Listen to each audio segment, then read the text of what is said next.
waffe omulungi webali kwekumira ku MRU TV osobola okutufuna ku mikutu gyaffe ogwa YouTube, Facebook, Instagram, MRU TV. Gano ge mawulire ng'ogabasomera yenze Kamya Jonathan Kiyinji. Katusoke n'emitwe emikulu egigalimu. Poliisi ESSE 18 mu Madagascar.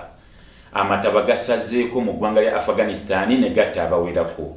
Katufune amawulire gaffe mu bujjuvu. Poliisi evuvunganye n'abantu abadde basaze akajegere nga baagala bawa abasajja 5 abagambibwa nti benyigira mu kikolwa ekyokusaddaaka bannamagoye. Omusasi waffe katuwe ebisingako. Poliisi Madagascar essa abantu 18 abantu 1500 bajjayo ebiso n'emiggo ne balumba ekkomera lya poliisi ekkulu mu kibuga Antananarivo nga baagala abasirikali babawa abasajja 5 abagambibwa nti benyigirwa mu kikolwa ekyokusaddaaka bannamagoye. Abantu olwawulidde nti abasajja bano batemeza amabega wa mitayimbwa kwe kusitukiramu ne balumba ekkomera lya poliisi nga baagala abasajja bano nabo bagagambulwe obumuli. Poliisi ekintu kyettakkanyaganyiza nakyo bwetyo kwe kuwalirizibwa n'ekuba omuko ogubalagala mu bantu okubagumbulula naye abantu babadde bamaliridde bwekityo ne kiwaliriza poliisi okukuba amasasi butereevu mu bantu era nga bwe twogerera abantu 18 baluguzeemu obulamu. Abalala bakwatiddwa ne batwalibwa ku poliisi eyongera okunoonyereza. Webale nnyo omusasi waffe. Amataba gasazeeko mu ggwanga lya Afaghanistan ne gatta abantu 108 n'ebyobugagga ebibalirwa mu bukadde n'obukadde ne bitokomoka oluvannyuma lwa namutikwa w'enkuba amaze akabanga ng'afudde emba okumala ebbanga lya mwezi mulamba. Omusasi waffe alina ebisingako. Afghanistan erumbiddwa amataba agassa abantu n'okubumbulula ettaka. Abantu 108 bafudde n'abalala bangi ne basigala nga tebalina bebegekaluba oluvannyuma lwa namutikwa w'enkuba okufudde embera ebbanga era ng'ebyobugagga bingi ebibalirwa mu bukadde n'obukadde bitokomose. Webale nnyo omusasi waffe. Omulabi waffe yongera okwekuumira ku MRU TV katukomewo n'ekitundu ekyokubiri mu mawulire gaffe tovaawo.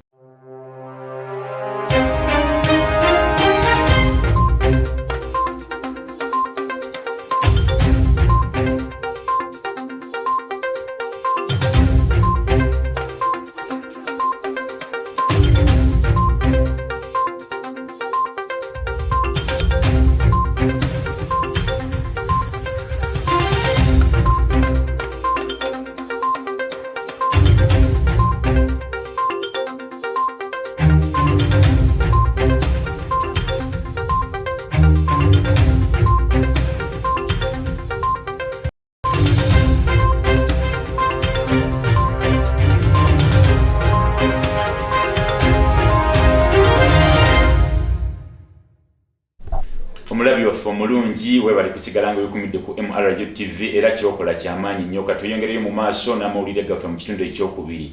Omusajja omunnaggwanga lya India avuddeyo n'avuganya ku kifo ky'abagagga abasinga mu nsi yonna era nga wetwogerera kaakati ali mu kifo kya 3.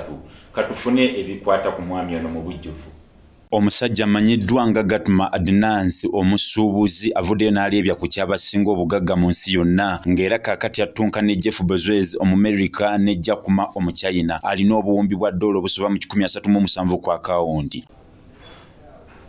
Webale nnyo omusasi waffe. Ate ennaku n'enjega egudde mu ggwanga lya Afghanistan BBOMU bwe bwatuse abasiraamu nga bagenze mu kusaala jjuma n'erumya abantu abawerako era 18 baluguzeemu obulamu. Omusasi waffe alina ebisingawo.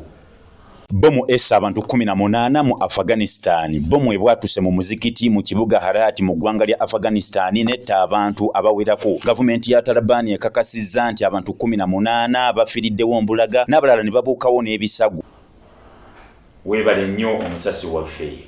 Gabadde amawulire gaffe. Webale nnyo okusigala nga weekuumidde ku MRU TV. Tovaawo ebinyuma n'ebinonogo tukyabireeta. Kamya Jonathan.